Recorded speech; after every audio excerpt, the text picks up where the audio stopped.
Good morning and welcome to Community Matters. I'm Ian Pilkington and joined in the studio today by Jane Frabis and Sarah Hill from Pregnancy Crisis Care Organisation. Good morning to you both. Morning. Good morning. And thanks for coming in. We've had a couple of little glitches, little gremlins, mostly on my side of the desk, which normally happens. But also, just to put my guests at ease, it wasn't all my fault. But but we're back on it now. Pregnancy Crisis Care. It's kind of implied in the name what you guys are about, but it's not really fully described in the name. And I think there's a lot more that people could be having questions about if they get a fuller understanding of what your organisation does. So Jane or Sarah, I think Jane, isn't it? We'd agreed. When did Pregnancy Crisis Care start? Why and what motivates what you do? Yeah. So back in 2005, we recognised that there was a need in the city for people to talk about any kind of pregnancy-related crisis. Back then, there was very little support for people facing those kinds of things. So through a friend of a friend, we met up and started planning and chatting, and we did some training. And in 2008, we started to open the centre, which provides free counselling for women and their partners for any kind of pregnancy-related crisis. So that could be an unplanned pregnancy, unexpected pregnancy, post-termination, and any kind of baby loss or pregnancy loss, which that covers a lot of things like miscarriage, stillbirth, etc. I mean, the word crisis kind of is a very broadly encompassing word, isn't it? And you've named a few different crises that can happen around pregnancy there. 2008 to now, has the need for your service increased, decreased, stayed the same? What's it looking like? It's hugely increased, gradually built up year by year. We see over 200 people per year now. Dipped a bit in COVID years, but it's gone back up to over 200 people a year. And are those people from all different age groups and walks of life? Yeah, very much so. Youngest people are 14, 15, and we've seen people over 70. Wow. So, yeah. Yeah.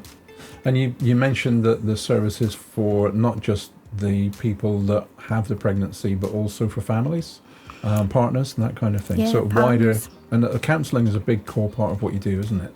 Yeah, counselling. And the other thing we do as well is pregnancy support for people that have had a previous loss. So they may be coming to see us, because they've had a miscarriage or stillbirth and then go on to get pregnant. So there's obvious anxieties around that pregnancy. So then they'll come and carry on having support for as long as they need. And I think we probably have had an increase in the guys, haven't we, that have come over the last few years. So sometimes guys will come on their own, sometimes they'll come as a couple. And I think we've seen a couple of grandmas as well, am I right in saying that? Yeah. Well, that's interesting that the guys are coming on their own. Is that a sign of the times insofar as men are feeling more able to talk more openly about what they're going through? Because you're both counsellors. You're a counsellor in a wider field than specifically just the pregnancy counselling as well, aren't you? Yeah. So, I do, yeah. So, you never ask a closed question, Ian. So why do you think, what's really contributing to men, when men come to see you, what is it that is their main concern usually? I know it's going to be wide, but are there main themes that they'd normally come and see you for? They're struggling with their own mental health, emotional responses after a loss, and it could be that they're really worried about their partner as well, and they don't know how to support them. And they're trying to be the strong one at home, and they just want to offload in a session so they can talk out how they're feeling. Yeah. And you're both counsellors, that's right, isn't it, Sarah? Yes, you're a counsellor as well. I am as well, yeah. So were you counsellors before you started working for Pregnancy Crisis Care? Did you counsel in other contexts? So my journey was I started probably with the charity a couple of years after, so maybe 2010. Loved being involved, so then decided to do my counselling training. And as part of your training, you have to do a placement of 100 hours. So I did that with Pregnancy Crisis Care. But I have done some other counselling with young people in schools throughout Plymouth as well. Yeah. But I think my passion is our charity and supporting there. Yeah. And Jane, yourself, yours is you've got counselling skills. I'm getting the wrong words. For listeners' sake, I have been up since 3 a.m. I will put that in to make myself not look completely stupid, just a bit dumb this morning. You operate as a counsellor further afield as well, don't you? More outside the scope of pregnancy crisis I do. Originally, I used to work in admin jobs and then youth work, and then I trained as a counsellor as I started working with the charity. And yeah, I also volunteer at SALT, Southwest, and do private counselling and supervision at home too. Yeah. And what's the team like at Pregnancy Crisis Care? Have you got a big team, small team? There's 4 part-time paid workers and 8 volunteer counsellors. Some are trained and some are in training. Mm-hmm. Okay. And so over 200 or a couple of hundred people a year accessing the service. That speaks of quite a deep need in the city. Is that just from Plymouth? Are you Plymouth specific? It's mainly Plymouth, but we do see people from into Cornwall because there's very little support out there, and sometimes in different places from around Devon too. Mm-hmm. So you've given us an outline, Jane and Sarah, about the beginnings and a broad nature of the work of pregnancy crisis care. People of all ages and backgrounds accessing the service, and I did hear you discussing off air while I was fiddling with various buttons over here, that people can be carrying issues from pregnancy crises that happened years ago, and you're still available to help in those circumstances. Can you unpack a little of that? What kind of problems people have and what help's available? Yeah, it's definitely current losses, but it is historical, as Sarah mentioned. Yeah. Like one of the ladies, or a couple of the ladies we've seen in their 60s and 70s, they've had losses, either stillbirth or even a termination from, 30, 40 years ago that they've never talked about. So they've, used the sessions to talk and process their grief and their loss in those sessions. Yeah. Predominantly, although it's going to be wide-ranging because you've outlined different kinds of crises that can happen around unexpected pregnancy or pregnancy loss. Are there main themes that go through that people would identify with, and you think, no, you may be thinking as a listener, there's no help for you, but actually this will help you? Is there? Because counselling as a service is, in some places, underrated, and in many places not realised by people that will actually help them through something that's been such a difficult time. Yeah. I think more than anything, it's like people find it invaluable to have that safe space to talk about what they're going through. And although things generally are a bit better now, it still can be a little bit of a taboo subject. So I think just giving them that space where, they're not being judged, they can say whatever they need to say. And I think even if they've got a supportive family, there's sometimes is an element they don't want to bother their family again, or they see maybe the impact it has on their family because the grief ripples out and affects, other members of the family. I think, like when you talk about common themes, I think you probably agree with this, Jane, it's often there's a difficulty between how men and women grieve as well. So that can be really helpful when a couple come together, because... Is that because we handle grief differently, we process it differently? Yeah, I think so. I know it's probably a little bit generalised, but men maybe don't tend to talk about it so much, or are very focused on their partner and wanting to kind of fix things and like looking towards the future, whereas the women do want to talk about it and are maybe more emotional about it. So I think when they're together in the session, having that safe space where they can understand each other and that actually they're both grieving. It's not that one's right and the other's wrong, but it's just kind of understanding where each of them are coming from. Yeah.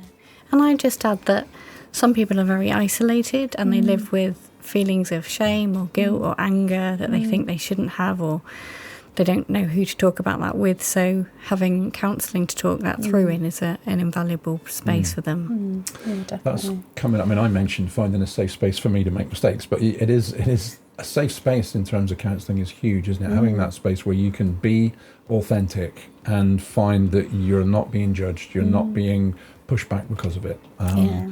Big part of what you do, I guess. Yeah, massively. Yeah. Karen and I went through, my wife Karen from Keam, as she's called on the radio and hates it. Karen and I went through miscarriage, 25 years ago now.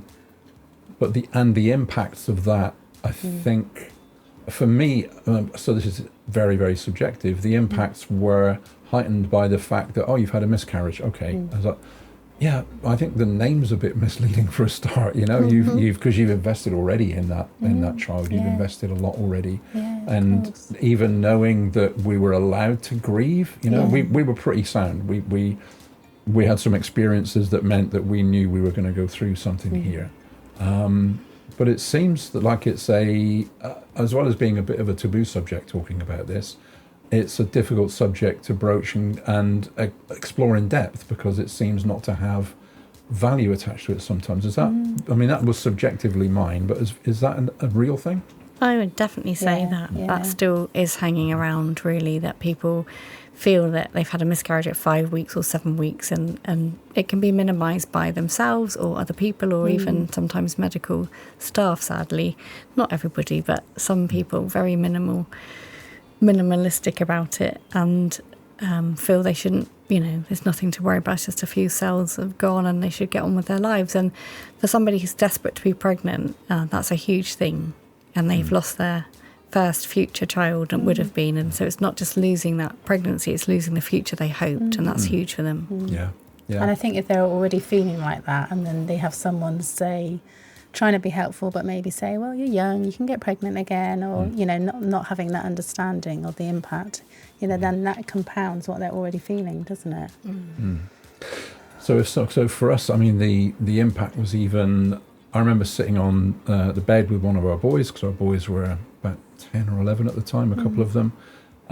We lost the baby about 12, 13 weeks in, and my son just crying his eyes out. It was just, the impact was real. That for me validated what I was going through in a way. It was like, oh, hang on a minute, this is real.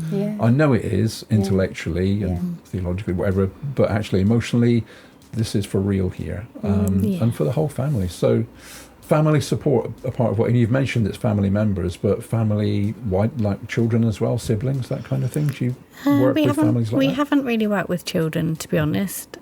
We often will refer them to Jeremiah's Journey if they've had a loss in the family, because they're obviously specialists with children. It's not to say they couldn't come, but we haven't really worked with children.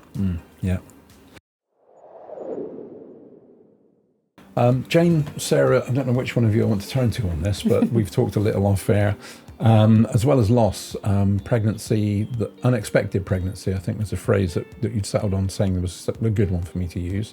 That in itself is a crisis for some people, isn't it? What are we going to do with this very unexpected pregnancy? My circumstances might make that very difficult. What kind of help, how does that look for people coming to your service and asking you for help? Yeah, we offer crisis pregnancy counselling in those situations where we offer that safe place, again, non-judgmental. We will not be directional, we will not be telling them what to do, and it's just for them to talk about their options and how they feel about each of those options. So we go through unplanned pregnancy and going down the route of termination. We talk about going down the route of continuing the pregnancy or even considering adoption. So we'll offer all that on the table, and we will encourage them to think about what they feel about those things. As I said, we won't be telling them what to do. And as Sarah said earlier, we don't always know what they choose. It might be just a one-off session. Maybe they come for 1 or 2 sessions. Sometimes they come on their own. Sometimes they come with a partner or a friend. And the thing we always say is that we don't want to put any pressure on them. They've already got a lot of pressure on them. We've just given them that safe place again to talk things through. And we will offer support whatever they choose. So if they choose termination, we'll offer them post-termination counselling if they want that. And if they choose to continue the pregnancy, we can give them pregnancy support counselling throughout their pregnancy if they're a bit anxious or whatever. So it's really empowering people to make that decision themselves. Yeah. I guess giving them some informed choices. Yeah, I was just going to say that. It's about helping them make that informed choice, isn't it? Making sure that they've got all the information and then not making like a quick decision. But like Jane said, they could be under a lot of pressure from other people around. So it's just making sure that they've got all the information that they need. And the other thing I was just going to add was when they get in contact, they get seen really quickly. So although we do have a waiting list for other types of inquiries, a crisis pregnancy will be seen probably within 24, 48 hours, won't they? Yeah. Oh, okay, so that's encouraging for people to know they can access help reasonably quickly. Yeah. Something you said there, pressure from family members, pressure from other people, pressure from society to make a certain decision. It sounds like, from the way that you guys are talking about it, you're creating a space where people can be just out of that pressure for a little while, given some information that's going to help, but free to come to the surface and make a bit of a level-headed-ish decision. Yeah, absolutely. Like I said, we don't give them any direction, but just to have a space where there's no voices, no pressure, no expectations on them. They can just sit there and cry if they want to. They can be angry. They can do whatever. But we're not going to tell them what to do. It's just giving them a space to be able to feel what they feel and know what they want to do. You mentioned in that last section when we were talking about young family members that you'd refer to Jeremiah's Journey, other specialists in the city that can help with specialist things. Do you partner with other agencies in the city? We do. We link in with other agencies. We work with the perinatal mental health team and bereavement midwife at Derriford. We refer to other charities and other organisations in the city. We get referrals from social prescribers. Can you think of anybody else? University, we get quite a lot of referrals from, don't we, in GP surgeries. So we always try and do as much as we can to network and make sure that people are aware of what we do, and also for us to have the information of what other charities provide, so we can... I think particularly with pregnancy support as well, because sometimes they can be quite isolated. They don't necessarily know what's around, like with antenatal groups and various things. So we try and link them in with that. So how's Plymouth looking at? I talked to Tracy White about other aspects of a different sphere in terms of her work with trauma and sexual abuse and people recovering from impacts of that. And I've asked John Hamlin-Frischkiner about his view of this, the picture in Plymouth, particularly relating to the field that you're specialising in. How's Plymouth looking in terms of support for people going through pregnancy crisis? Obviously better because you guys are in. Well, it's better with us being there, but there's also other charities and agencies that do work more with this client group than there used to be. So the perinatal mental health team and the maternal mental health team, that's been developed over the last few years, and that's a huge help. And we'll refer to them and they refer to us.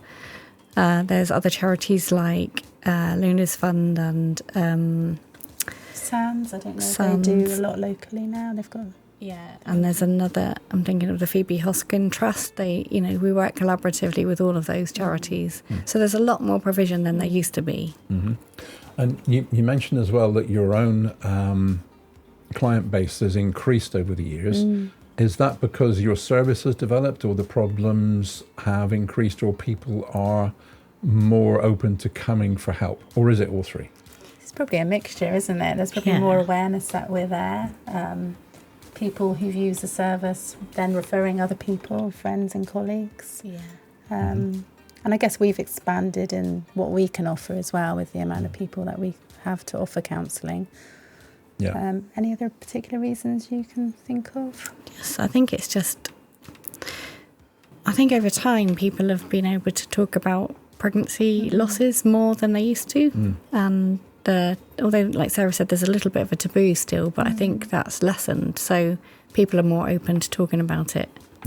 There's a National Baby Loss Awareness Week as well every year in October. So we kind of do more sort of during that week to raise awareness and link with other charities, don't we? So that's probably helped as well. Listen, we'll take a break. We'll come back and hear some more about this because I think it's very important to talk about. And we will catch up with Sarah and with Jane right after this. Talking with Jane and Sarah from Pregnancy Crisis Care. Don't forget, if you've missed any of this interview, you can catch it on the Listen Again at crossrhythms.co.uk/Plymouth. Go to our Listen Again page and you can check out all the most recent interviews. In fact, all the interviews, they're just there forever, never leaving the internet like everything. Jane and Sarah, Jane, actually turn to you because you said this at the end of that last segment that there was a taboo around talking about pregnancy crisis, and that seems to have lessened. How is there that awkwardness? Is that something that can be lessened even more, do you think, through people talking, people airing the conversation? Yeah, absolutely. I think although stillbirth and miscarriage, I think that's changed a lot. I still think there's termination for medical reasons. That's a big taboo. People don't have much space or community to talk about that. Post-termination for elective reasons, really tricky situation, a very tender area, but I still think people could raise awareness of that more. And Pregnancy support, I think there's been a bit more work done about pregnancy support and issues in pregnancy, ectopic pregnancies too, and also IVF and failed IVF and fertility issues, who we also see people through that, and that's a long journey in itself. And I think that could still be talked about more because it's a huge issue for people. What's the elective termination? I guess that's going to be a highly charged area. The public debate is highly charged. It's been more highly charged recently. Yeah. So that's difficult and impassioned to talk about. And encouraging people into that space and creating safety for people must be a real skill and an art for you guys to do. Other aspects. Why is it? Why do you think we're shy of talking about unexpected pregnancy and pregnancy crisis as a whole? What do you think it is that causes that? I'm not sure. There's lots of possibly cultural, possibly faith, possibly moral reasons that people find it tricky to talk about. It's often a hidden loss too, so they're going through that crisis on their own. They don't want to talk about it. There could be shame involved. There could be abuse or coercive control involved, so that it's a very hidden thing. So people don't know how to talk about it or can't talk about it or got no permission to talk about it. So I guess what I'm saying is that although it's a tender area to talk about, it'd be great to give permission for people to share their stories, because shame is a huge thing that keeps people hidden, and shame breaks when they start talking about their stories. That is the word, isn't it? Permission is a hugely unlocking key for people in so many different situations. I remember, and from my own job, we've documented this on Dave's show, so my own journey through depression and breakdown and mental health issues in the past was hugely helped by being able to come out with that situation and find a hearing, but also having permission to break out of that isolation chamber where you're the only person in the world who's ever gone through this, it must be, and therefore shame grabs a foothold. So for people who are struggling with something to do with unexpected pregnancy or any kind of pregnancy crisis, what's the first step that you would say they can take to starting to get out of that isolated place? To give us a call or to email us, that's the first start. Reach out on social media, or obviously we want it to be confidential, so if they could message us privately or email in, then that we would get back to them as soon as we can, and at least they could have that first step to talk about what's going on for them. Because sometimes the family space isn't the safest space in those, by definition, isn't it? That can be quite difficult. Yeah, exactly. Well, there'll be lots of voices with lots of opinions, and that's why when we give them that safe place, it's not just for them to sit there in that safety, but it's also for them to have a space to think about what they think and feel without any pressure or any opinions or any judgments. It's just their space. Yeah. And I think that's really important for people to have that autonomy. Yeah. In any crisis, just thinking about different things that we've been through over the years, in any crisis, having the ability or the permission or the space to just step back from it and have clear space and gradually start to let it all subside and be able to see clearly, massively important. So you're really, it sounds to me from our side that it's a lot of what you do is particularly initially around creating that environment for people. Would that be right? Yeah, because I think it can be a massive thing for people to acknowledge that maybe they need some help and to reach out, and that can be a really scary thing. So we always encourage people when they've made that first step that actually that's really positive, and they've kind of made the hardest step by acknowledging that maybe they need to come and talk about it and have someone to walk alongside them in their journey. So we just try and be really friendly and warm and empathic and just create that welcoming space for them. Well, look, we'll take a break for another track, if that's all right, and we'll come back. I know you've got things coming up in October, so if you're listening to this interview after October, because Dave may want to schedule it because it's helpful around the broader context, then you've missed that bit, but check out the website because there'll be more coming up. But we'll talk to Jane and Sarah about some specific things where you can get involved right after this. And we're back with Jane and Sarah talking about pregnancy crises and the support that's available from Pregnancy Crisis Care. For the listeners, website, it'd be easy to say just go on the internet and look up Pregnancy Crisis Care in Plymouth, but what's your web address and what kind of resources do you have on your website? So there's www.pregnancycrisiscare.org.uk. There's different video stories of clients that have given their testimonies of how they've had support from us. There's some quotes from clients. There's people who supported us financially. There's an events page where there's different events that we've got going on that are advertised. Okay.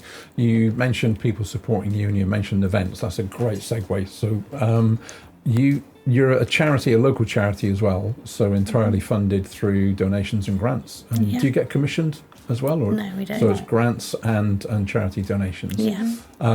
For people to donate, you've got an event coming up, haven't you, that helps to raise funds, an annual event? Yeah, we have. Yeah, so we have got our second ever, actually, charity ball coming up on the 18th of October. Oh, it used to be a quiz, didn't it? Yeah, we still do right, the quiz. okay. Yeah, we do a quiz every year. So we've already had that this year. Our next one is March next year. But Right. yeah, our next kind of big event is the charity ball. So it's the 18th of October at the Crown Plaza. We still have a few tables left. So it's a 3-course meal, raffle, silent auction, live music from the amazing band, the Big Strut, and a few other little surprises which we're not going to share. But yeah, if you're interested in coming, we'd love you to come along, and you can just email in at contact@pregnancycrisiscare.org.uk. If you can't come but would still like to support us in some way, we are looking for local businesses to sponsor tables. So for a minimum of £50, you can have your details of your business on that table and any offers that you've got coming up. And also we'll be thanking all of our sponsors on the night, and it'll be on our social media. So it's a good way of getting some cheap advertising. Cool. That's really good. The overarching message I'm getting from this side is that you create a safe space for people, a place where people got permission to talk about something they can't find freedom to talk about, and where there's no pressure on them to do a certain thing any certain way. They're going to discover their own story, really. Yeah. To quote a friend I heard recently. Is that about right? Yeah, absolutely right. Get on, Yeah. we've got it. Yeah. Well, that's it. If I've got it, then everyone listening has got it, Good who's summary. got more mental acuity than I have at the minute. Listen, thanks ever so much for coming. Is there anything else you want to mention that I've forgotten that you think, no, I really want to just plug this, it's going to help the Yeah, organisation? there's a couple more things, isn't there? Did you want to flag about the workshop? A couple more things. We've got, in October, there's Baby Loss Awareness Week. So we always meet on the 15th of October. We go up on the Hoe with another couple of charities, and we just remember babies that have been lost.